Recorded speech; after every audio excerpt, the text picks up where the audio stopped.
In Season 1 of The Story of Stuff, we looked at a system that creates way too much stuff and way too little of what we really want. Now we're going to start looking at the stories behind this story of stuff. That's where we'll find ways to turn this situation around. Welcome to Season 2.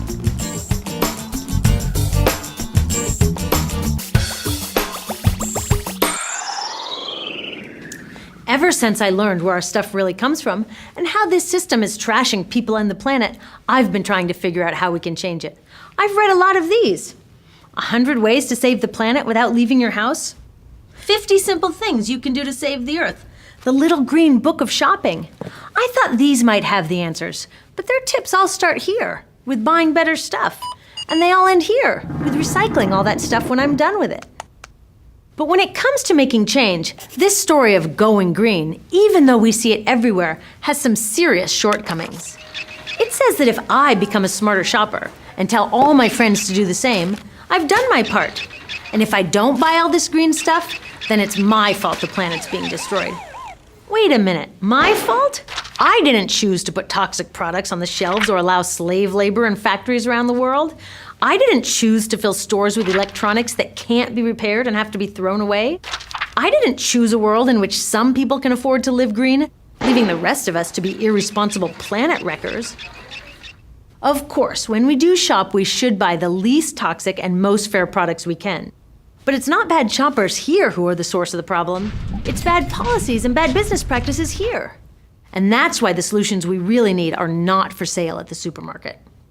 If we actually want to change the world, we can't talk only about consumers voting with our dollars.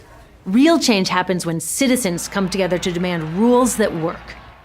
Look, it is important to try to live green. As Gandhi said, be the change. Living our values in small ways shows ourselves and others that we care. So it is a great place to start. But it is a terrible place to stop. After all, would we even know who Gandhi was if he just sewed his own clothes and then sat back waiting for the British to leave India? So how do we make big change? To answer that question, I went back and looked at Gandhi, the anti-apartheid movement in South Africa, the US civil rights movement, and the environmental victories here in the 1970s. They didn't just nag people to perfect their day-to-day choices, they changed the rules of the game.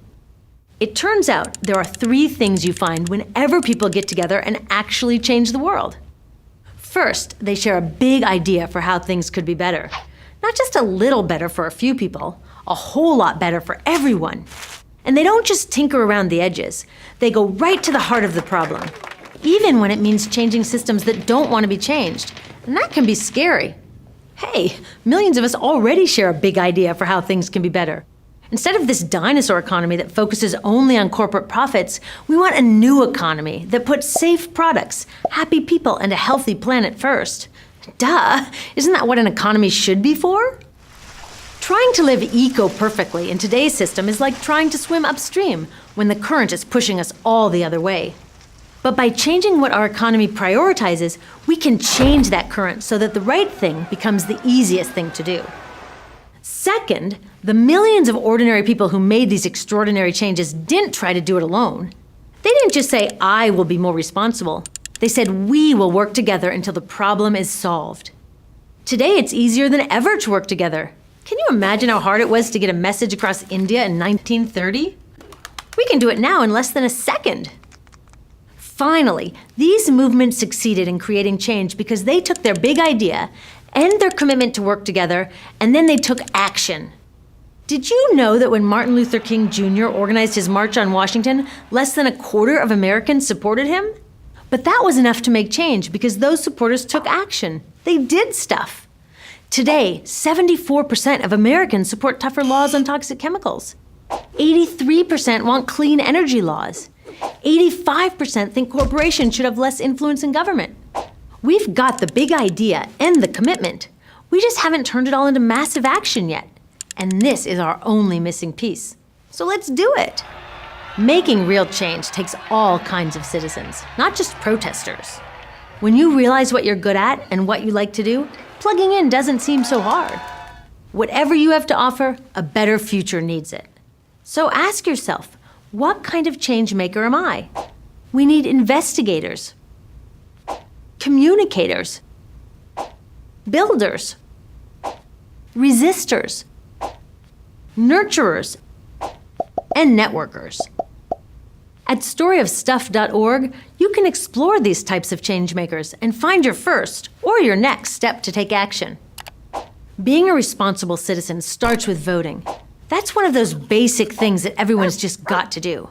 But it gets way more exciting and fun when we put our unique skills and interests to work alongside thousands of others. I know that changing a whole economic system is a huge challenge. It's not easy to see a clear path from where we are today to where we need to go. And there's no 10 simple things we can do without leaving our couches. But the path didn't start out clear to all these guys either.